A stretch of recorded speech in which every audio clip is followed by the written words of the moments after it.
कहा जाता है कि इस आधुनिक दुनिया में सबसे शक्तिशाली वेपन है न्यूक्लियर वेपन यानी परमाणु बम, जिसे जापान के हिरोशिमा नागासाकी पर गिराए जाने से वहाँ बहुत तबाही हुई थी। लेकिन आपको पता है हमारे पुराने इतिहास में न्यूक्लियर बम से भी 2000 गुना ज्यादा ताकतवर वेपन मौजूद थे। जी हाँ, आज हम आपको 10 सबसे शक्तिशाली वेपन के बारे में बताएंगे। तो वीडियो शुरू करते हैं। दोस्तों, हमारे महान महाकाव्यों को और वेदों को पढ़ें तो उनमें ऐसे कितने ही अवसर आते हैं जब योद्धाओं, देवताओं और असुरों के द्वारा ऐसे कई अस्त्र इस्तेमाल किए गए। इनमें कुछ दिव्य अस्त्र ऐसे थे कि अगर उस समय इनका इस्तेमाल नहीं किया गया होता तो आज इतिहास कुछ और होता। तो शुरू करते हैं ऐसे ही अस्त्रों के बारे में जानना। नंबर 1, इंद्रास्त्र। ये इंद्रदेव का एक बहुत ही ताकतवर हथियार है। लक्ष्मण जी ने इसे ही चलाकर मेघनाद का वध किया था और श्री राम ने इसी अस्त्र से कुंभकर्ण को मार गिराया था। साथ ही अर्जुन ने भी महाभारत युद्ध में इसका इस्तेमाल किया था। नंबर 2, ब्रह्मास्त्र। हमारे धर्म में ये माना जाता है कि धर्म और सत्य को बचाने के लिए ब्रह्मास्त्र का निर्माण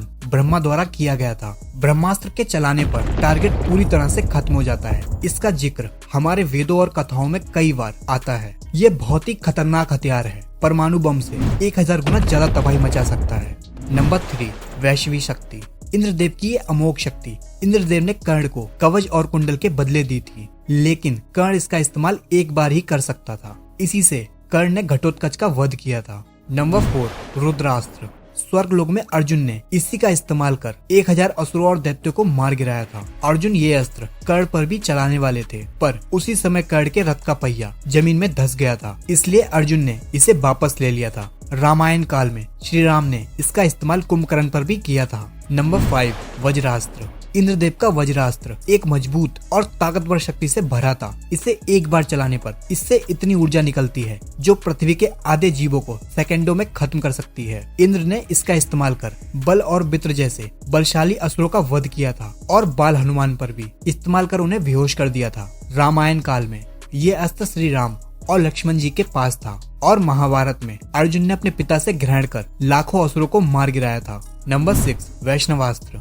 ये अस्त्र टारगेट को पूरी तरह से नष्ट करने में सक्षम है, चाहे वो पूरी पृथ्वी ही क्यों ना हो। इस अस्त्र को सिर्फ विष्णु जी से ही ग्रहण किया जा सकता है। श्री राम को इस अस्त्र के बारे में पता था और महाभारत में भागीरथ ने अर्जुन पर इसका इस्तेमाल किया था, जिसको श्री कृष्ण ने अपने ऊपर ले लिया था, पर वो एक माला में बदल गया था क्योंकि श्री कृष्ण ही विष्णु के अवतार थे। नंबर 7, ब्रह्मशिरा। ये ब्रह्मा जी का सबसे शक्तिशाली अस्त्र है। इसे ब्रह्मास्त्र से भी 4 गुना ज्यादा शक्तिशाली और घातक माना जाता है। रामायण काल में इसका पता श्री राम और लक्ष्मण जी दोनों को ही था, लेकिन इसका उपयोग युद्ध में नहीं किया गया और महाभारत में इसका ज्ञान गुरु द्रोण, अर्जुन और अश्वत्थामा को था। कुरुक्षेत्र के अंतिम युद्ध में अश्वत्थामा ने अर्जुन पर ब्रह्मशिरा अस्त्र चला दिया था, जिसके जवाब में अर्जुन को भी अपना अस्त्र छोड़ना पड़ा। लेकिन बीच बचाव करने के लिए अर्जुन ने अपना अस्त्र वापस ले लिया, लेकिन अश्वत्थामा ऐसा ना कर पाए तो उन्होंने उसे उत्तरा के गर्भ की तरफ मोड़ दिया था। नंबर 8, नारायणास्त्र। ये भगवान विष्णु का एक शक्तिशाली अस्त्र है जिसको रोकना नामुमकिन है, बल्कि इसे रोकने पर शक्ति और ज्यादा बढ़ जाती है और इसका केवल एक ही तोड़ है, वो ये है कि शत्रु अपने हथियार छोड़कर सरेंडर कर दे। इसका इस्तेमाल महाभारत में अश्वत्थामा ने पांडव सेना पर किया था। पलक झपकने से पहले इस अस्त्र ने पांडव सेना की एक पूरी अश्वरी सेना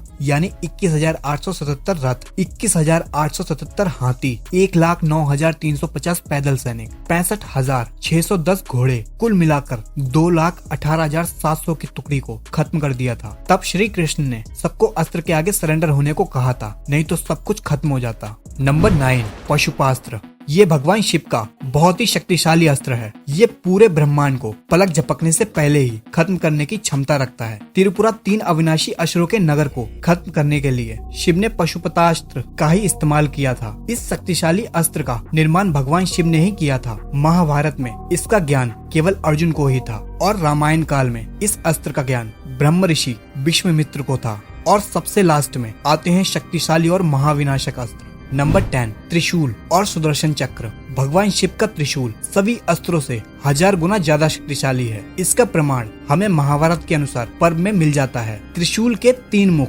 रचनात्मक ऊर्जा के 3 रूपों ईड़ा, पिंगला और सुषमना को दर्शाते हैं। शिव के द्वारा छोड़े जाने पर पूरी पृथ्वी को खत्म कर सकता है, महासागरों को सेकंडों में सुखा सकता है, पूरे ब्रह्मांड को खत्म कर सकता है। वहीं सुदर्शन चक्र अजयता, गति और मन को कंट्रोल करता है। सुदर्शन चक्र अच्छाई को भी दर्शाता है। भगवान विष्णु का ये चक्र शिव जी के त्रिशूल की ही तरह बहुत ही सर्वशक्तिमान है। एक बार चक्र को छोड़ने पर रोकना इम्पॉसिबल है। विष्णु जी के अवतार श्री राम और श्री कृष्ण जी ने इसको धारण किया था, लेकिन इसका इस्तेमाल केवल इन दोनों में से एक ने ही किया था। श्री कृष्ण ने सुदर्शन चक्र से शिशुपाल का वध किया था। महाकाव्यों के हिसाब से भगवान शिव ने ही विष्णु जी को ये चक्र दिया था। दोस्तों, हमारे पुराने समय में ऐसे ही बहुत तरह के खतरनाक हथियार बनाए गए थे। इनके एक बार से सब कुछ खत्म हो सकता था, लेकिन सवाल ये उठता है कि इन्हें बनाया कैसे गया होगा और इन्हें कैसे इस्तेमाल किया जाता था। तो हम नेक्स्ट पार्ट में अस्त्रों को अच्छे से समझेंगे, जैसे सभी अस्त्र के पिता ब्रह्मास्त्र को कैसे और क्यों बनाया गया था। तो अगर आप नए हैं तो चैनल को सब्सक्राइब कर लें। मिलते हैं नेक्स्ट वीडियो में।